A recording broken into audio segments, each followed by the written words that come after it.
کوئی گناہگار ہے، خواہ اس نے کتنے ہی گناہ کیے، اس کے بارے میں معاذ اللہ یہ کہہ دینا کہ اس کی تو توبہ قبول ہو ہی نہیں سکتی، یہ کافر توبہ کرتا ہے، مشرک توبہ کرتا ہے، اللہ تعالیٰ تو اس کی بھی توبہ قبول کرتا ہے۔ تو اب اگر کوئی دوسرا گناہگار ہے اس کے بارے میں یہ کہنا کہ نہیں اس کی توبہ قبول ہو ہی نہیں سکتی، یہ بات ویسے ہی غلط ہے۔ اور ہمارے ہاں افراط و تفریط ہوتا ہے، ہمارے بہت سارے وہ لوگ کہ جن کا علم مکمل نہیں ہوتا اور بیان کرنے وہ بیٹھ جاتے ہیں اور معاشرے کی اصلاح کے نام پہ اور دوسرے ناموں کے اوپر شروع کر دیتے ہیں۔ ان کا پرابلم یہ ہوتا ہے، اگر تو یعنی ان کو کسی کے اوپر تھوڑا سا ترس اور رحم آ رہا ہے تو پھر ان کے لیے ساری توبہ کرنے کی اور یہ وہ ساری چیزیں بیان کرنا شروع کر دیں گے،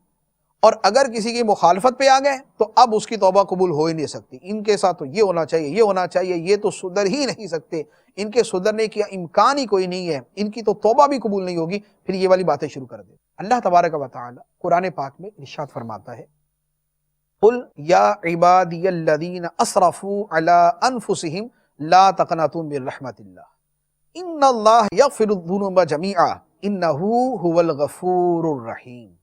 اے محبوب تم فرماؤ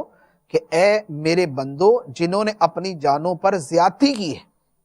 اے وہ بندو جنہوں نے اپنی جان پر زیادتی کی ہے گناہ کر کے، لا تقنطوا من رحمت اللہ، اللہ کی رحمت سے مایوس مت ہونا، ان اللہ یغفر الذنوب جمیعا، بے شک اللہ تعالیٰ سارے گناہ معاف کر دیتا ہے، انہ هو الغفور الرحیم، بے شک وہی مغفرت فرمانے والا رحم فرمانے والا ہے۔ لہذا